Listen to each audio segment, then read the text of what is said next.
Something I learned from a boxer once, a friend of mine, Quick Tillis. They called him Quick because his hands were quick. James Quick Tillis. He actually put Tulsa, Oklahoma on the map. Between 78 and 86, he was one of the most videotaped people in sports. He really made ESPN. That's when ESPN was born, and they had more footage of Tillis than just about anybody. He was one of the most incredible boxing talents the world had ever seen, sort of like a Ali lookalike and act-alike. He was just unbelievably delicate on his feet, very artistic. He was a real boxer, not a scrapper he wasn't a street fighter. He was an artist.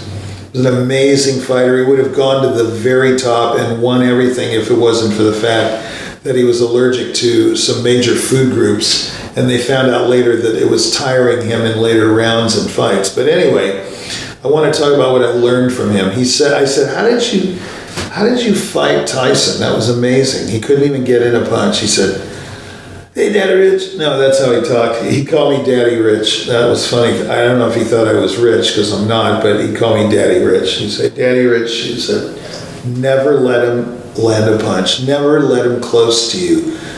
Keep everybody away from you." And he was a major fighter, major boxer. He could have, knocked him out with his hands and his wrists, and he was so fast. It was just amazing. He looked like Ali. But he said, keep them away. Keep people away from you. Don't let them touch you. Don't let them get near you. Now, if you project this further into life, into music, into other aspects of life as a businessman, some of the most successful people are hard to get. They are mysterious. They're unapproachable. You can't attain a hearing with them. You can't get an audience with them. There's something to be learned from that. I myself was more the affable type who, most everybody could approach.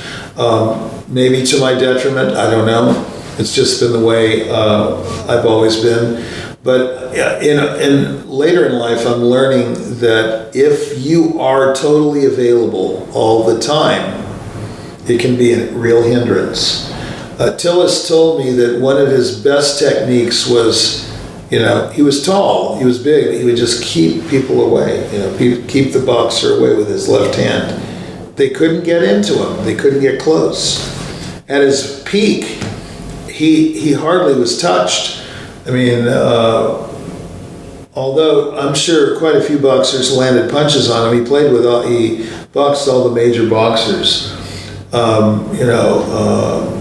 every name you can think of.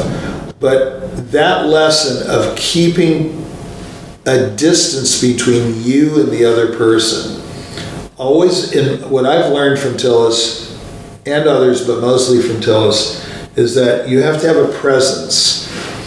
As a pianist, as an artist, as a ball player, whatever, don't let the critics get to you. Don't let your friends get to you. Don't let your enemies get to you. Don't let people who write articles about have a gorge between, a canyon between you and the other person. Don't get so close.